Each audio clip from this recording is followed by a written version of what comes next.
Wine is the ultimate sophistication.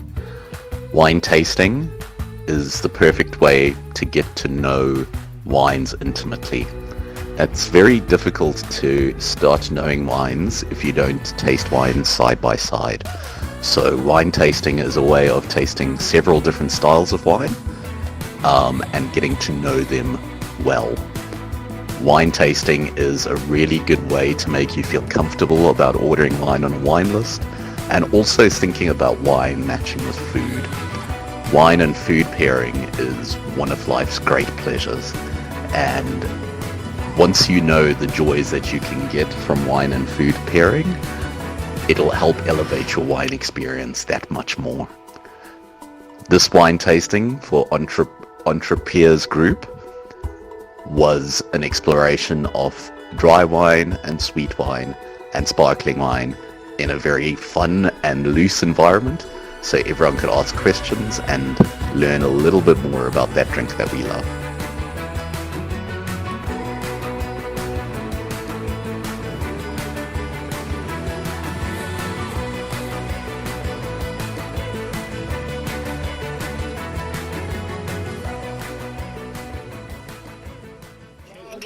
Okay, so basically when we're tasting a wine, we want to use all of our senses. So we start by sight. Ideally would be indoors in a more controlled light environment, but if you hold your glass against a white background, you can start to see some telltale signs in the wine. It's nice and clear. Okay. It's one uniform color. As white wine gets older, it gets darker. Okay. As red wine gets older, it gets lighter.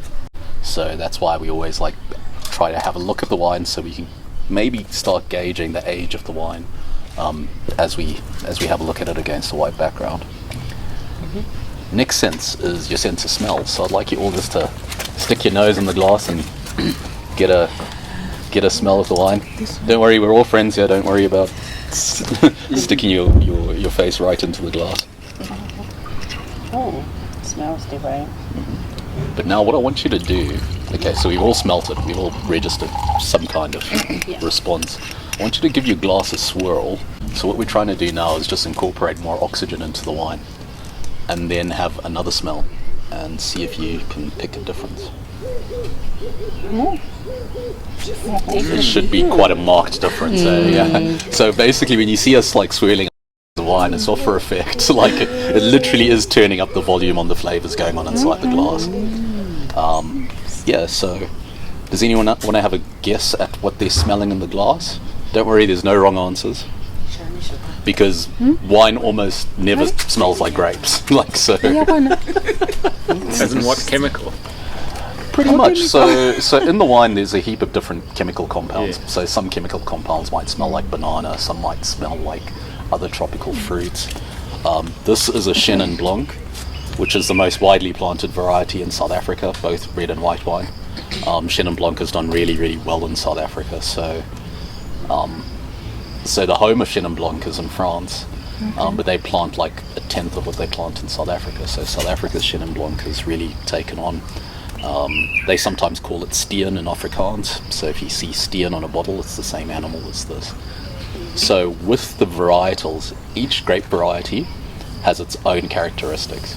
So Chenin Blanc is one of those that buds quite late. So the little grapes come later in the vineyard, and it fully matures much later than everything else. So Chenin Blanc is one of those that you'll pick at the end of your harvest, which is good. It doesn't get frost, because sometimes you get early frost, so it ripens later, and you start to get more mature characteristics as it gets older. So Chenin, when it's ready to pick, will kind of have an ambery, orangey kind of color, whereas Sauvignon Blanc will be green. Okay, so no one wants to guess what they're smelling in the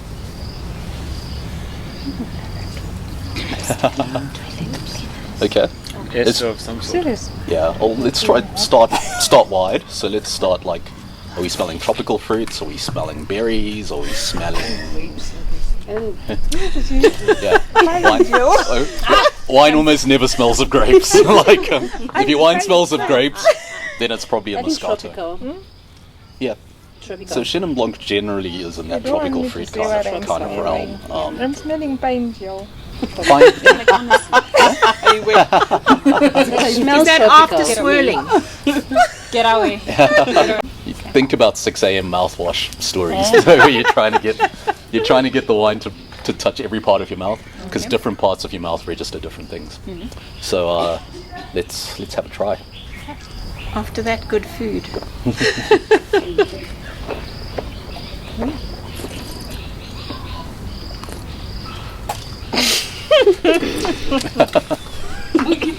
Uh-oh.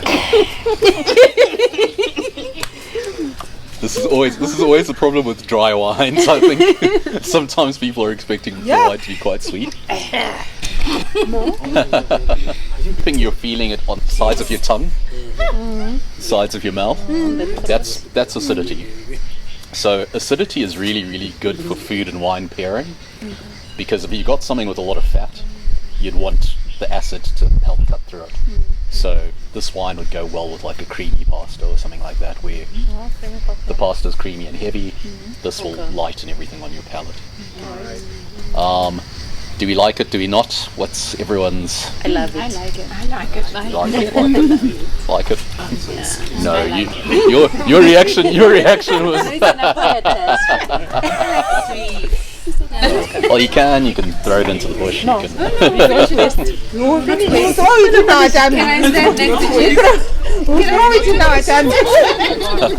What is it not sweet enough?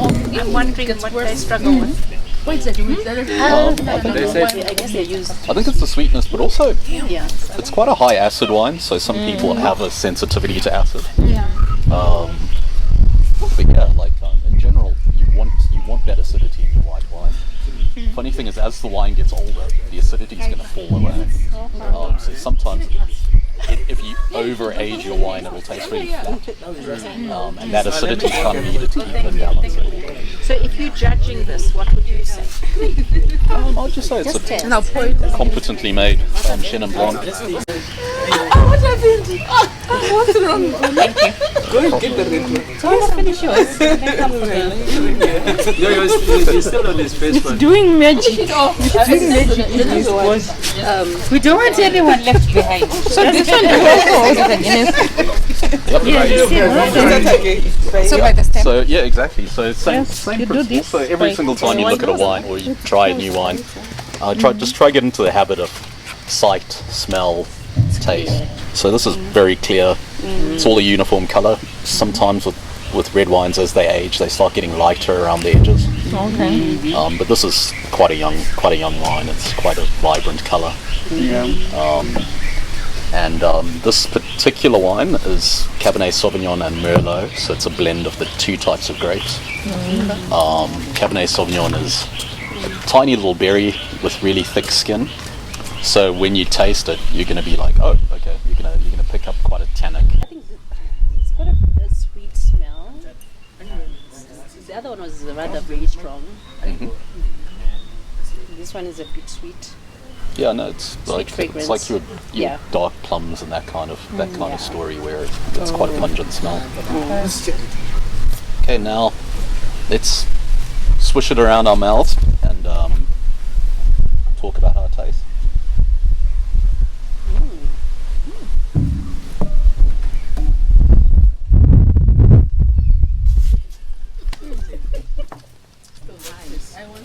Well, it's done. Some are better at mouth washing than others. She's just putting it in a tummy. Now we can really start breaking down mouthfeel with the red wine versus the mouthfeel of a white wine. So whereas the first wine, our major thing was the acidity, that feeling down the sides of your mouth. Now I'm guessing that you're going to have like a nice grippiness around your gums where it's just like It's very tart. so that's tannic. So yeah. So that's tannin. Tannins are found in the skins and the seeds of grapes, and also in the stalks sometimes. So sometimes if you want to extract more tannin, you'll ferment with whole bunches with stalks and seeds and everything inside the vat. This one is kind of a little bit cleaner. They do keep it in contact with the skins for quite a long period of time to extract that tannin and to extract the colour. Because all grape juice when you squeeze a grape, it's all clear. So the Cabernet Sauvignon grape, you pick it off the vine and you squeeze it, the juice is clear. It's just that contact with the skins that gives it its colour. So you'd have to keep the wine in contact with the skins for long periods of time if you want a red wine. If you want a rosé, literally remove the skins like a few hours into the fermentation, depending on how much colour you want in the final wine. So let's talk about this wine. Do you guys like it? Do you not like it? We love it. Nice. We love it. Yeah. We love it. It's not so much in the mouth like the other one.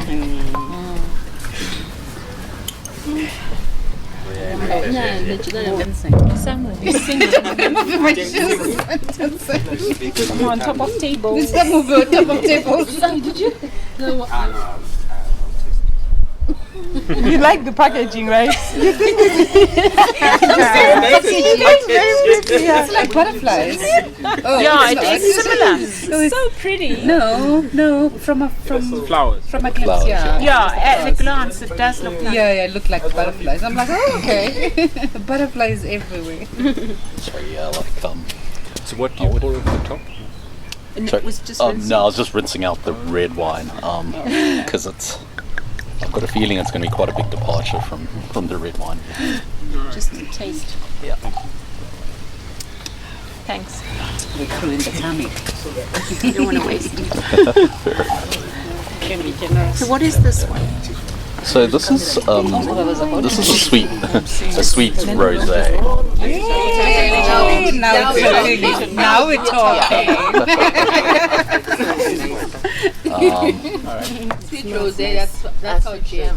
Please be generous. What's the serving on this one? What's the temperature you served us on? This one should be chilled. Probably about fridge temperature, about 5 degrees. What now? Exactly, that's the correct question. What now? It smells like French cologne. What a beef cologne. Smells sweet. Beef cologne. Come on. So it kind of smells like grapes. This one actually like. Okay. So what does this mean when we do it? It's clear. Yeah, so it's clear, but you should also see some bubbles in this one. Oh yes. Okay, so Oh yeah, yes. 1, 2. There. This one's got There are a- some bubbles. I just saw them. My eyes aren't that good. no, don't worry, it's pretty dark now. So this wine has an Italian word on it called frizzante, which means with a slight amount of bubbles. So anytime you ferment wine, natural byproducts of the fermentation include carbon dioxide.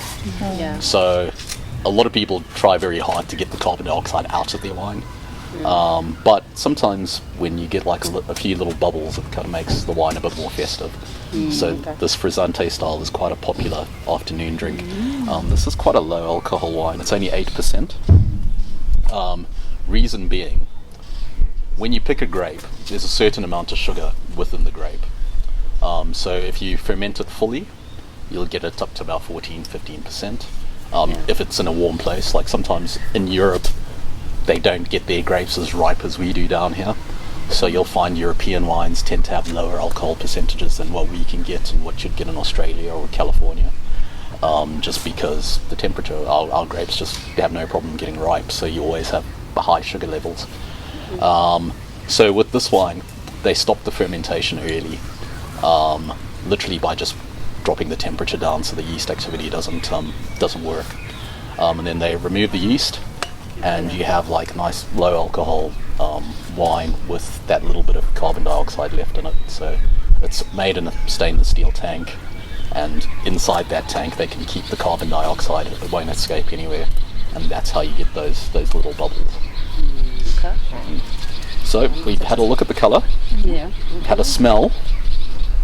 You smell it? We didn't. Yeah. I was saying earlier, like this wine actually smells like grapes. Like it actually. It's one of the rare times that a wine will smell.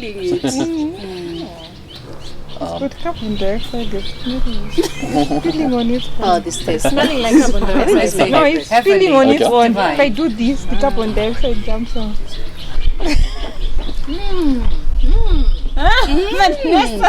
No, this is white. No, I like. This tastes like juice. Very slightly fizzy. Wow, So it's not like cheers. it's not like prosecco where you then add carbon dioxide into the tank, People. or champagne where I like this one. I like this inside the bottle you add a bit of sugar and yeast, and then cap the bottle, and then it'll have another fermentation inside the bottle You do where natural it sweet. converts and keeps the carbon Yes, it's a dioxide in natural there. sweet. How So long that's can you love champagne? Imprint. very long. Like yeah. Like he's been given some. Okay. Yeah, keep it for a special occasion. Yeah, no, champagne does last a very long time. I mean, the non-vintage stuff, they'd rather you drink it straight away. But the vintage stuff, that can hang on for years and years and years. Yeah. And because of the closure, it's served cold. maybe not too cold. So we tend to drink our white wines a bit too cold and our red wines a bit too warm. So, like if I'm going to have that bottle of red, it'll be much nicer if I put it in the fridge for 20 minutes before I have it. Yeah, because also Jason, if it's one of the clear bottled ones, You liked it, you finished it. the light will affect it badly, so you want to keep it in as dark a place as possible. So generally, as a rule of thumb, if you've got an age-worthy champagne, it will probably come in a darker bottle, just because light ages wine a bit faster. Let's have a switch. Is it a video? You essentially want to keep it away from light and fluctuating temperatures. I have to stick. So if you're keeping a wine for any period of time, just find a cooler spot in your house. Whatever you do, don't keep it in the kitchen. The temperature fluctuating. Well, Thank you so much for the great lesson. no problem. Thanks for coming through. We're gonna have.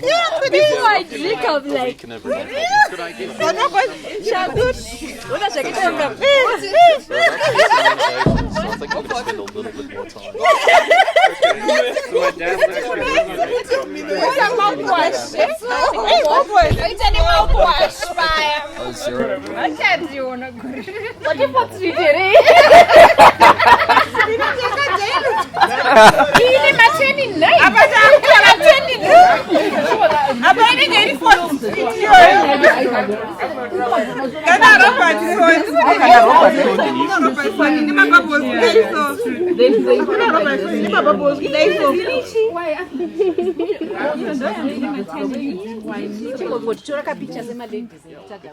Why?